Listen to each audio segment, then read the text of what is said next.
Hey, this is Steve Stine from Guitar Zoom. One of the most important things that you can do for yourself is finding the right songs that kind of fit into what I refer to as your wheelhouse of playing, which is finding songs that are not way too far outside your practice, the daily things that you do, your technique, what you can see on the fretboard, things like that. And one thing that I think is really important is to find a really great solo to work on, not just from a speed perspective, which is where people tend to always go, but more from an execution perspective. How well can you play the bends and the slides and all these different things? And then you can go to the next level. Can you see it, in the scale that you're studying and in the key and all those sorts of things? So one of my favorite songs from the 80s as far as soloing goes was Sweet Child of Mine by Guns N' Roses. Now, we've all heard the song a million times, but I'm telling you, to go back to some of these songs and really look at what was happening in there is pretty iconic. So what I want to do is just break down this little part of the ballad, Sweet Child of Mine, for you. I'm tuned standard. They would tune down a half step. I'm not going to worry about that right now. But basically, the song is going to be using the chords D, C, and G. Okay? And the song is in the key of G. So if we know anything about our scales, and if you don't, it's okay, but we'd be using G major pentatonic, which is basically right here. So G major is the same as E minor. And again, if you don't understand those things, it's okay. I've got lots of study materials that can help you with those sorts of things. But it's the same scale. So we're going to be using this G major scale to play this solo. And Slash is very aware of this. So he's playing... So the first thing you've got there is 14, 12, and 11. And the nice thing is if you can add a little bit of a vibrato to that 11, it sounds quite nice. You don't have to. It's not something that's needed, but it might be something that's really great for your practice.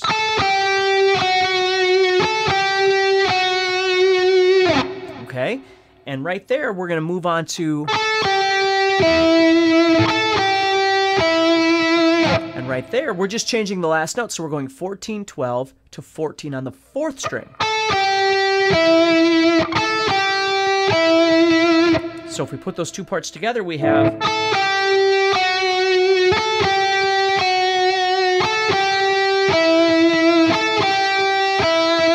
And what I do is when I play the 14 to the 12 and then the 14 on the 4th string, when I need to get back, instead of just lifting that finger up and getting a pause, which is perfectly fine, what I'll do is I'll just roll my finger back. You see, I can roll back and hit that 14 with the back side of my finger. So I have... And that way I can keep that note ringing as long as I want. Now again, I need you to understand this is really important because these are those nuances that we don't really think about. We see the tablature, we see the numbers, but our job is to figure out how long do we want each note to ring out. Right? Do we want to add some sort of vocal effect on that note, like a vibrato or something like that, to make it sound a bit more natural? Regardless of whether the artist is doing it or not, what happens naturally for us when we play, right? So when I'm playing...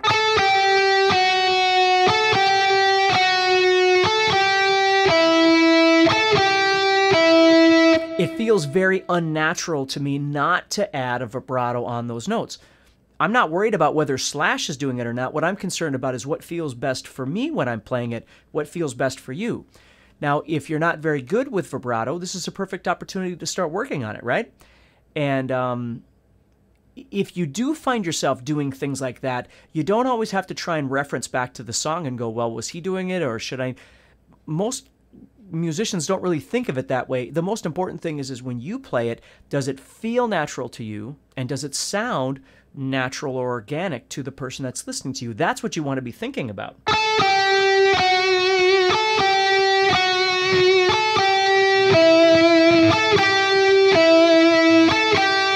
Now, the last one is just going to be a 14-12. And then we're going to take off and do this thing that's completely different.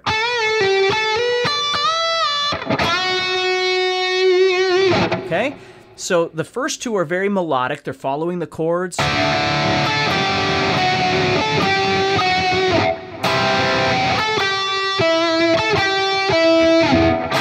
And when the G G comes up, that's where he does the...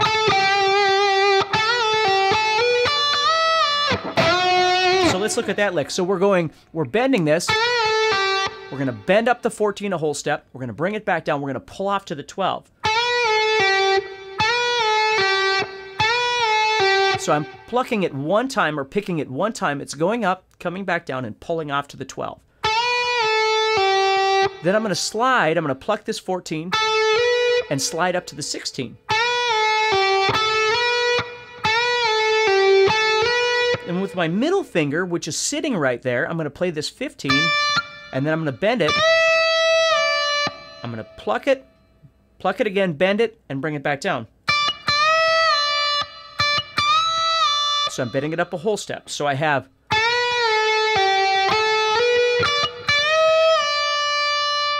And then I'm going to end with one more bend. I'm going to drop down to the 9th fret of the 3rd string and bend that a whole step. If I want to add vibrato, I can, or whatever. Now you could do that 9th fret, you could do that bend up here on the 14 on the 4th string, and it would be the same note. I just prefer the feel of moving down to the 9, so I do it down here instead of doing it on the 14th fret. Okay? And that brings up a whole other topic of conversation.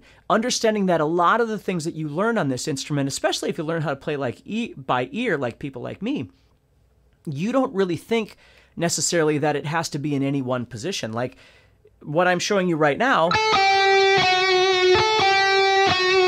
that can be played here.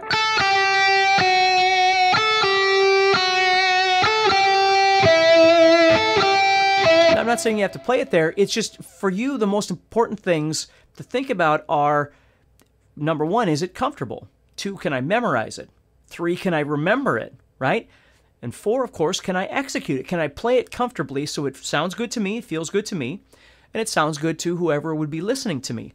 These are all really important things to think about, where when we're looking at tablature, sometimes we forget all of those human elements. We're just concerned with trying to play the numbers as exact as they're written, hoping that whoever wrote it exact to the actual song.